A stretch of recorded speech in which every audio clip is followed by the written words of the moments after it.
Mula sa Kalikasan People's Network for the Environment, maalab na pagbati sa mga kasama at kaibigan sa Mindanao.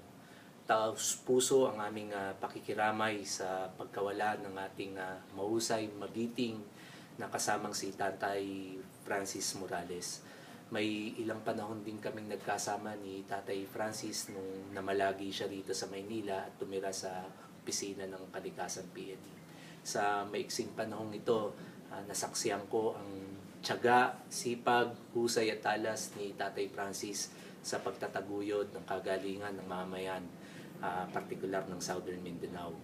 Itinambol niya ang kampanya at issue ng mga biktima ng Bagyong Pablo noong 2012.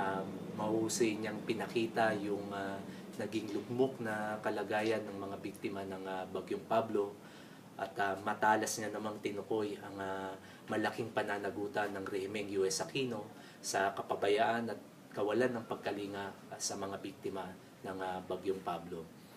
Sa kabila nito, mahusay din niyang pinaliwanag na ang sama-samang pagkilos, ang mahigpit na pagkakaisa ng mamayan, ang subok na solusyon para harapin ang trahedya at pagsubok sa kanilang hanay. Malaking kawalan ang pagpanaw ni Tatay Francis, pero siksik, liglig at tumaapaw ang mga karanasan, aral at tagumpay na iniwan ng kasama.